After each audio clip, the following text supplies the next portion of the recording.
জুমার দিন শুক্রবার দিন শুধুমাত্র একটি আমল করুন, আল্লাহ তাআলা জটিল ও কঠিন রোগ থেকে আপনাদেরকে আল্লাহ তাআলা সুস্থতা দান করবেন, যত কঠিন রোগ হোক না কেন। আর যারা সুস্থ আছেন আপনারাও যদি জুমার দিন এই একটি সময় অর্থাৎ আসরের পরে যদি আমলটি করতে পারেন, জীবন ইনশাআল্লাহ জটিল ও কঠিন রোগ হবে না। আল্লাহ পাক আপনাদের প্রতি আমাদের প্রতি রহম নাজিল করবেন। সম্মানিতা মা বোন মুসলিম ভাই আমার, জুমার দিন হলো অত্যন্ত দামি।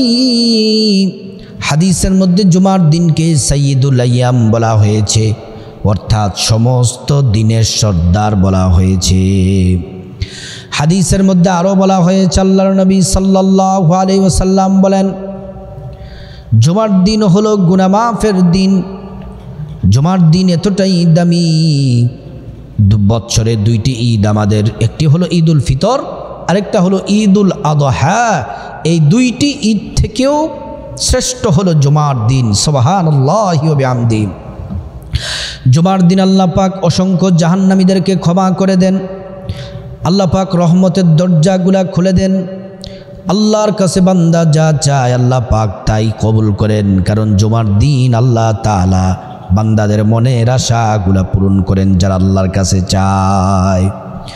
আল্লাহ রাব্বুল আলামিন কোরআনুল কারীমের মধ্যে বলেন, وَإِذَا سَأَلَكَ عِبَادِي عَنِّي فَإِنِّي قَرِيبٌ أُجِيبُ دَعْوَةَ الدَّاعِ إِذَا دَعَانِ।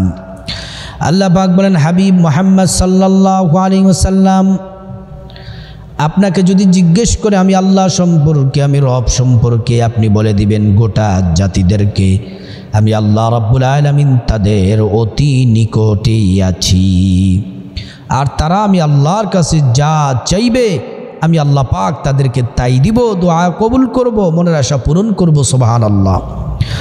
জুমার দিন এতটাই দামি, রাসূলুল্লাহ বলেন সূর্যোদয়ের যত দিন আছে সব থেকে দামি শ্রেষ্ঠ দিন হলো জুমার দিন। জুমার দিন আল্লাহ পাক আদম আলাইহিস সালামকে সৃষ্টি করেছেন, জান্নাতে প্রবেশ করিয়েছেন, আদম আলাইহিস সালামকে দুনিয়াতে ক্ষমা করেছিলেন জুমার দিন। আর জুমার দিন আল্লাহ পাক কিয়ামত সংগঠিত করবেন।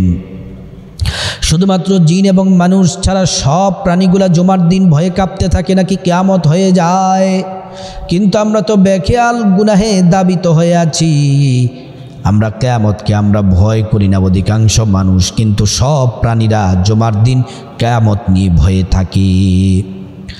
আল্লাহর নবী সাল্লাল্লাহু আলাইহি ওয়াসাল্লাম বললেন, সাহাবীরা শুনে নাও, জেনে নাও, জুমার দিন আসরের পরে, জুমার দিন সাহাবীদেরকে বললেন এমন একটি সময় আছে যে সময়টিতে আল্লাহ পাক বান্দাদের প্রতিটি দোয়া আল্লাহ রাব্বুল আলামিন কবুল করে নেন।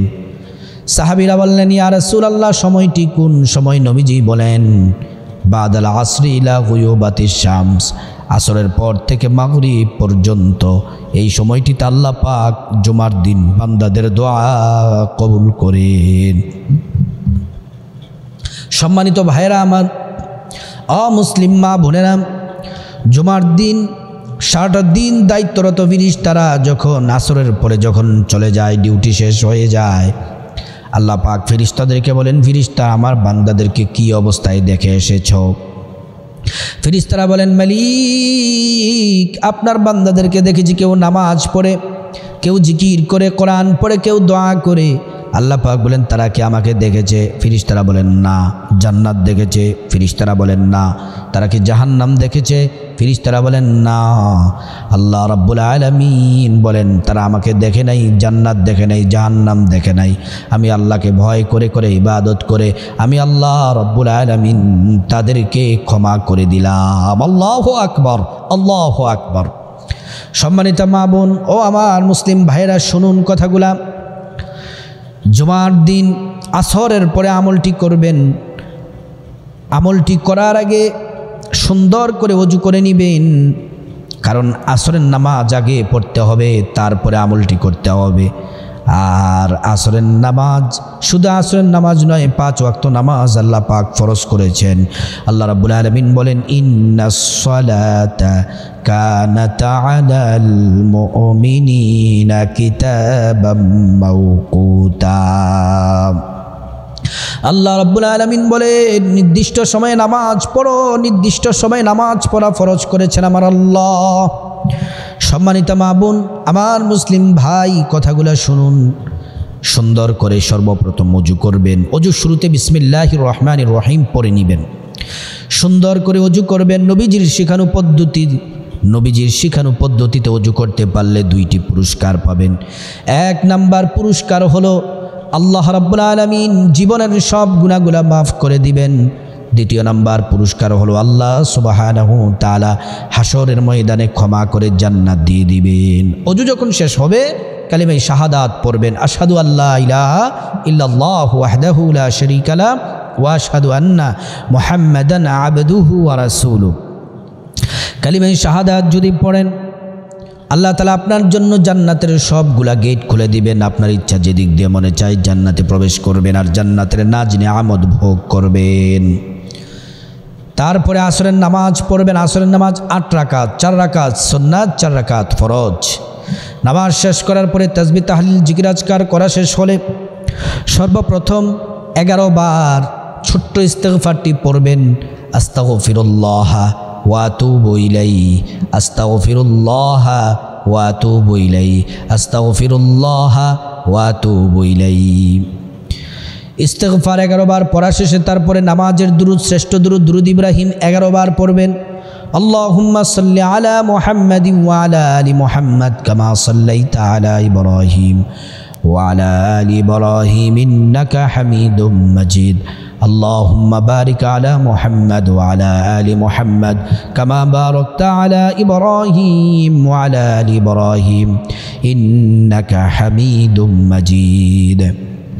দুরুদ ইব্রাহিম পড়া শেষে পড়বেন, আউযু বিল্লাহি মিনাশ শাইতানির রাজীম, বিসমিল্লাহির রহমানির রহিম, আলহামদুলিল্লাহি রাব্বিল আলামিন, আর রহমানির রহিম, মালিকি ইয়াউমিদ্দিন, ইয়্যাকা না'বুদু ওয়া ইয়্যাকা নাস্তাঈন, ইহদিনাস সিরাতাল মুস্তাকিম, সিরাতাল্লাযীনা আন'আমতা আলাইহিম, গায়রিল মাগদুবি আলাইহিম ওয়ালাদ-দাল্লিন, আমিন। আউযু বিল্লাহ বিসমিল্লাহ সহ 41 বার সূরা ফাতিহা আলহামদু সূরা সম্পূর্ণ পড়বেন। 1 গ্লাস পানি নেবেন অথবা ছোট্ট একটি বোতলে পানি নেবেন, খাবারের পানি, ওই পানির মধ্যে তারপরে 41 বার সূরা ফাতিহা পড়ার পরে আবার 11 বার দুরূদ শরীফ পড়ার পরে 3 বার পড়বেন বিসমিল্লাহির রহমানির রহিম বলে 3 বার গ্লাসের পানির মধ্যে ফু দিবেন 3টি। তারপরে গ্লাসের পানিটি নবীজির 6টি তরিকা নিয়ম মেনে পানিটি পান করবেন। 1 নাম্বার পানি বসে বসে পান করবেন, 2 নাম্বার ডান হাতে পান করবেন, 3 নাম্বার পানির দিকে তাকাবেন পানিটা ভালো কিনা, পরিশুদ্ধ কিনা। 4 নাম্বার বিসমিল্লাহির রহমানির রহিম বলে পান করবেন। 5 নাম্বার 3 ঢুকে পানি পান করবেন। 6 নাম্বার পানি পান করা শেষে আলহামদুলিল্লাহ পড়বেন। তারপরে আল্লাহর কাছে মুনাজাতে চোখের পানি ছেড়ে কান্না করবেন, মালিক আল্লাহ আমি অসুস্থ, ক্যান্সার, ডায়াবেটিস, হার্টের সমস্যা, কিডনিতে সমস্যা, ফুসফুসের সমস্যা, আল্লাহ মা বোনদের অনেক সমস্যা, রোগের কথাগুলা বলবেন, চোখের পানি ছেড়ে দেবেন। আল্লাহ অনেক মেডিসিন খেয়েছি, অনেক টাকা খরচ করেছি, আল্লাহ আপনার কাছে সর্বশেষ এসেছি। আল্লাহ আপনি তো ডাক্তারের ডাক্তার, আল্লাহ আপনি তো আপনার হুকুমের সাথে সাথে সুস্থ হয়ে যাব। আল্লাহর কাছে কান্না করবেন, আল্লাহর কাছে চোখের পানি ছেড়ে রোগ থেকে মুক্তি চাইবেন। আর যারা সুস্থ আছেন বলবেন, মালিক আল্লাহ জীবনে কখনো জটিল ও কঠিন রোগ দিও না আল্লাহ। আল্লাহ তাআলা দোয়া কবুল করবেন। এভাবে দোয়া করবেন। প্রত্যেক জুমার দিন যদি আমলটি করতে পারেন কপাল খুলে যাবে। আল্লাহ পাক আমাদেরকে আমল করার তৌফিক দান করুন।